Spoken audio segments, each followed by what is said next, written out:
मत्तिया द्वारा लिखा हुआ सुसमाचार अध्याय 13। बीज बोने वाले का दृष्टांत। यह घटना उस दिन की है जब यीशु घर से बाहर झील के किनारे पर बैठे हुए थे। एक बड़ी भीड़ उनके चारों ओर इकट्ठा हो गई, इसलिए वह एक नाव में जा बैठे और भीड़ झील के तट पर रह गई। उन्होंने भीड़ से दृष्टांतों में अनेक विषयों पर चर्चा की। यीशु ने कहा, एक किसान बीज बोने के लिए निकला। बीज बोने में कुछ बीज तो मार्ग के किनारे गिरे, जिन्हें पक्षियों ने आकर चुग लिया। कुछ अन्य बीज पथरीली भूमि पर भी जा गिरे, जहाँ पर्याप्त मिट्टी नहीं थी। पर्याप्त मिट्टी न होने के कारण वे जल्दी ही अंकुरित भी हो गए, किंतु जब सूर्योदय हुआ वे झुलस गए, और इसलिए कि उन्होंने जड़ें ही नहीं पकड़ी थी, वे मुरझा गए। कुछ अन्य बीज कटीली झाड़ियों में जा गिरे और झाड़ियों ने बढ़कर उन्हें दबा दिया। कुछ बीज अच्छी भूमि पर गिरे और फल लाए। यह उपज 100 गुनी, 60 गुनी, 30 गुनी थी। जिसके सुनने के कान हो वह सुन ले। यीशु के शिष्यों ने उनके पास आकर उनसे प्रश्न किया, गुरुवर, आप लोगों को दृष्टांतों में ही शिक्षा क्यों देते हो? उसके उत्तर में यीशु ने कहा, स्वर्ग राज्य के रहस्य जानने की क्षमता तुम्हें तो प्रदान की गई है, उन्हें नहीं। क्योंकि जिस किसी के पास है उसे और अधिक प्रदान किया जाएगा और वह संपन्न हो जाएगा, किंतु जिसके पास नहीं है उससे वह भी ले लिया जाएगा जो उसके पास है। यही कारण है कि मैं लोगों को दृष्टांतों में शिक्षा देता हूँ, क्योंकि वे देखते हुए भी कुछ नहीं देखते तथा सुनते हुए भी कुछ नहीं सुनते, और ना उन्हें इसका अर्थ ही समझ आता है। उनकी इसी स्थिति के विषय में भविष्यवक्ता यशायाह की यह भविष्यवाणी पूरी हो रही है। तुम सुनते तो रहोगे किंतु समझोगे नहीं, तुम देखते तो रहोगे किंतु तुम्हें कोई ज्ञान ना होगा, क्योंकि इन लोगों का मन मस्तिष्क मंद पड़ चुका है। वे अपने कानों से ऊंचा ही सुना करते हैं। उन्होंने अपनी आंखें मूंद रखी है कि कहीं वे अपनी आंखों से देखने ना लगे, कानों से सुनने ना लगे तथा अपने हृदय से समझने ना लगे और मेरी ओर फिर जाए कि मैं उन्हें स्वस्थ कर दूं। धन्य है तुम्हारी आंखें, क्योंकि वे देखती है, और तुम्हारे कान, क्योंकि वे सुनते हैं। मैं तुम पर एक सच प्रकट कर रहा हूँ, अनेक भविष्यवक्ता और धर्मी व्यक्ति वह देखने की कामना करते रहे जो तुम देख रहे हो, किंतु वे देख ना सके, तथा वे वह सुनने की कामना करते रहे जो तुम सुन रहे हो, किंतु सुन ना सके। अब तुम किसान का दृष्टांत सुनो। जब कोई व्यक्ति राज्य के विषय में सुनता है किंतु उसे समझा नहीं करता, शैतान आता है और वह जो उसके हृदय में रोपा गया है झपट कर ले जाता है। यह वह बीज है जो मार्ग के किनारे गिर गया था। पथरीली भूमि वह व्यक्ति है जो संदेश को सुनता है तथा तुरंत ही उसे खुशी से अपना लेता है, किंतु इसलिए कि उसकी जड़ है ही नहीं, वह थोड़े दिन के लिए ही उसमें टिक पाता है। जब संदेश के कारण यातनाएं और सताहट प्रारंभ होते हैं, उनका पतन हो जाता है। वह भूमि जहाँ बीज कटीली झाड़ियों के बीच गिरा वह व्यक्ति है जो संदेश को सुनता तो है, किंतु संसार की चिंताएं तथा संपन्नता का छलावा संदेश को दबा देते हैं और वह बिना फल के रह जाता है। वह उत्तम भूमि जिस पर बीज रोपा गया वह व्यक्ति है जो संदेश को सुनता है, उसे समझता है तथा वास्तव में फल लाता है। बोए गए बीज के 30 गुना, 60 गुना तथा 100 गुना। जंगली बीज का दृष्टांत। यीशु ने उनके सामने एक अन्य दृष्टांत प्रस्तुत किया। स्वर्ग राज्य की तुलना उस व्यक्ति से की जा सकती है जिसने अपने खेत में उत्तम बीज का रोपण किया।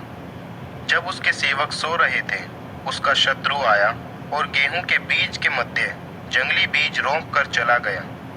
जब गेहूं के अंकुर फूटे और बालें आई, तब जंगली बीज के पौधे भी दिखाई दिए। इस पर सेवकों ने आकर अपने स्वामी से पूछा, स्वामी, आपने तो अपने खेत में उत्तम बीज रोपे थे, तो फिर ये जंगली पौधे कहाँ से आ गए?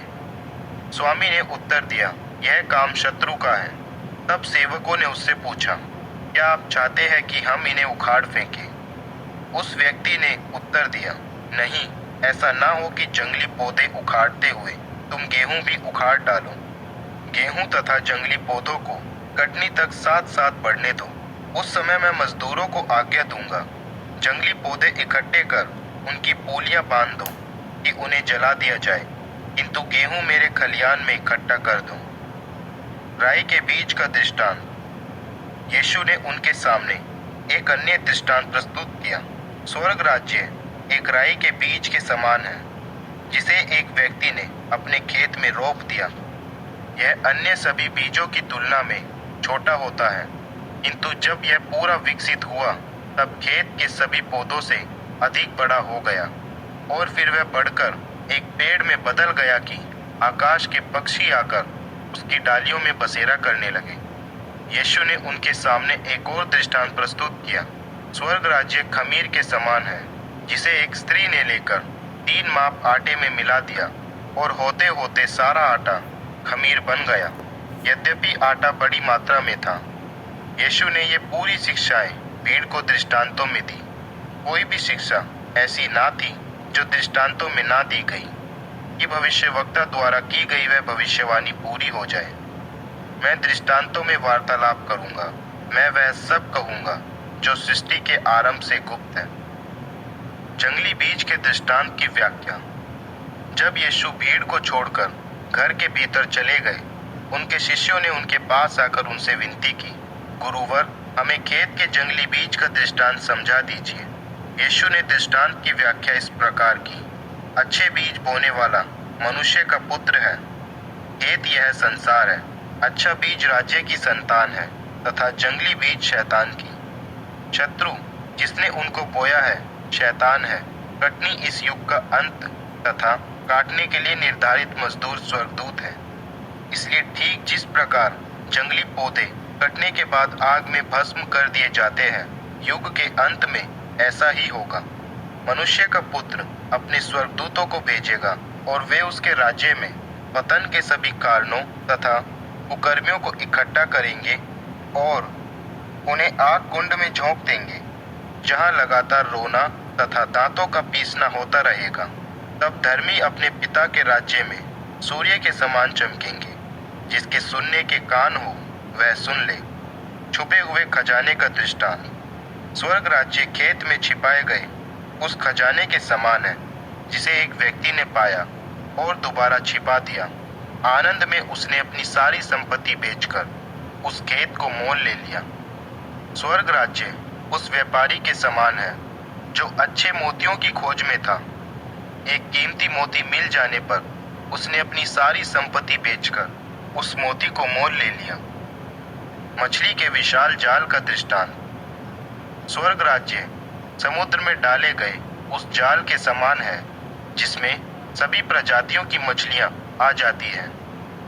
जब वह जाल भर गया और खींचकर तट पर लाया गया, उन्होंने बैठकर अच्छी मछलियों को टोकरी में इकट्ठा कर लिया तथा निकम्मी को फेंक दिया। युग के अंत में ऐसा ही होगा।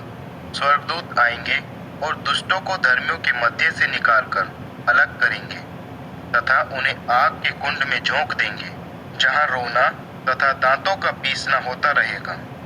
क्या तुम्हें अब यह समझ आया? उन्होंने उत्तर दिया, जी हाँ प्रभु। यीशु ने उनसे कहा, यही कारण है कि व्यवस्था का हर एक शिक्षक जो स्वर्ग राज्य के विषय में प्रशिक्षित किया जा चुका है, परिवार के प्रधान के समान है, जो अपने भंडार से नई और पुरानी हर एक वस्तु को निकाल लाता है।